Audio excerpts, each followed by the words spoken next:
my beautiful people, and welcome back, or welcome if this is your first time here. I am finally doing a sit down video that is not an Illumicrate unboxing. What is this? What is happening? I know my channel kind of became like a vlogging channel. That wasn't my intention, but that's kind of how it has been for quite some time, apart from the Illumicrate unboxings.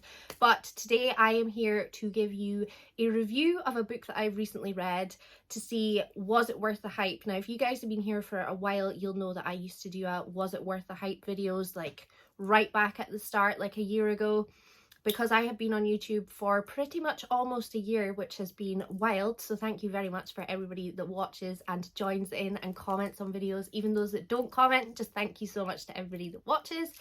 But yes, I am going to do a review today of a book that is very hyped up and give you my thoughts, feelings and opinions. Now, when I do these was it worth the hypes, I don't tend to rate things generally what everybody else has kind of rated them and thought of them. So some people might not like what they're going to hear today, because the book that I am going to be reviewing and talking about now, can I just say that this has got spoilers in it. So if you've not read it and you're planning on reading it, then please click off this video now. If you have read it, please get yourself a cup of tea, get comfy, and we are going to talk about Legends and Lattes by Travis Baldree.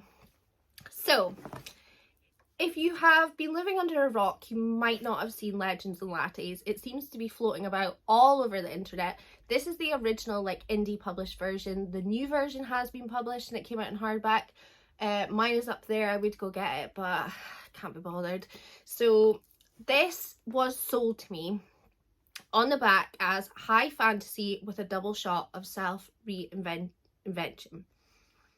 I thought high fantasy, great. So the premise of this book is, now I've forgotten her name and I only just read this not long ago. What is the main character's name? I want to say Viv, yeah, so this is Viv. Now, Viv is like an orc who has basically done bad things in her time, but all she wants to do now is like have a coffee shop. Now, coffee shops are totally unheard of.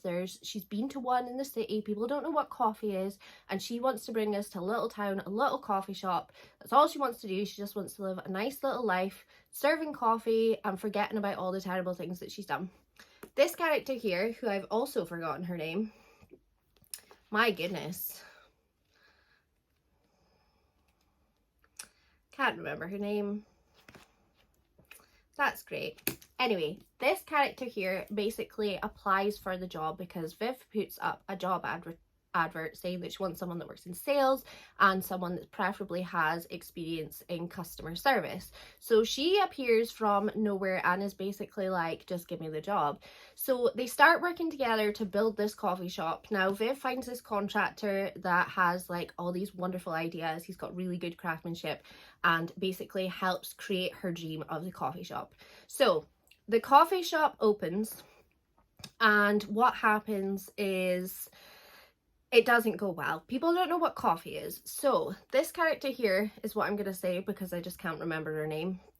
She basically suggests that they should do free trials of coffee to try and introduce people to it, get them hooked on it, get them in. People like free stuff, free samples. It's a given.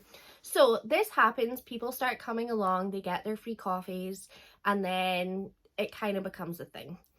Then they decide that obviously because people are now hooked, they know what coffee is, that they should start doing food of some description. So they find this baker. Now I must say the baker is my favourite character. The only time he kind of speaks is when he wants supplies and he kind of like has a knife in his hand and he's like, supplies. He doesn't seem to speak a lot. So he basically is this wizard when it comes to baking, which draws in so many people. People smell, it starts with cinnamon buns, people smell the smell of the cinnamon buns and come in, and then the business basically becomes a success. Now, there is an element in this book that there is a stone. Now, this stone has some sort of magical power, and there's some part of the story that's intertwined with Viv and these two people that have come across this stone. Now, she has buried this stone under the ground of the coffee shop, or like under a table, and it's like a magical stone, and with it what Viv thinks comes good luck. So I thought, okay, there is the fantasy element. I get it. The only thing with this stone is it's never fully explained 100%. The coffee shop burns down, there's a fire, it burns down, everything is basically destroyed, and then the whole community comes together and basically rebuilds the coffee shop. But it's never explained. So there's so many answers in this book that I just don't know. Did I miss something? Am I not smart enough to kind of know what happened? I don't know. So yes, I wouldn't really say this is high fantasy. It's nice, it's cozy, it's like a hug and a mug. It reminds me of The House in the Cerulean Sea, like not the storyline, but the like good feels that it gave me, but it just wasn't what I expected. And for being as hyped up as it seemed to be, I was quite surprised that I just really didn't enjoy it. It was a very slow burn. I thought there was going to be like a bit of a romance and things in here. They've kind of sold it as like a sapphic romance. I don't really feel like I got any kind of those vibes at all between these two. Correct me if I'm wrong, but I just did not get that. I just thought it was going to be a nice romantic fantasy, but unfortunately that is not what I got. I can understand why people love this, I do get it, but to me it just lacked so much things that I just was not a fan of it. I gave it 3.5 stars, I believe, which is not a terrible rating, it's not awful, but it didn't draw me in. It was quaint and it was cute, but I think the fact that it said high fantasy on the back, I was just expecting miracles when I shouldn't really have, when it's quite a small book.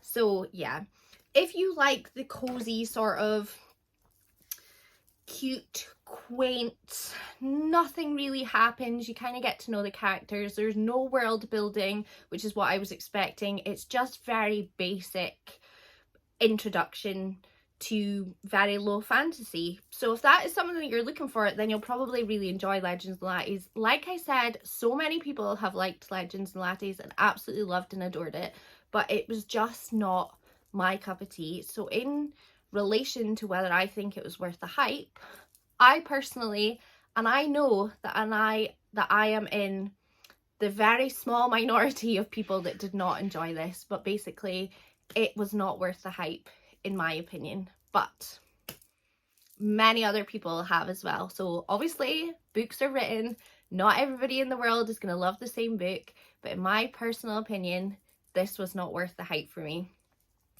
I hope you guys have enjoyed this video. Please don't hate me. If you guys have read this, well, hopefully you have because you've just watched like a spoiler kind of video, pop down in the comments what you thought of this, what your rating of it was. If you loved the book, please pop in the comments why you loved the book, because I would love to hear your opinions on it. Like I said, I totally understand why people loved it, and just start a little conversation in the comments section. But yes, that has been my first sit down video for quite some time. I hope you guys have enjoyed it, and I will see you next time. Hope you have a lovely day, evening, morning, afternoon, wherever you are. See you later.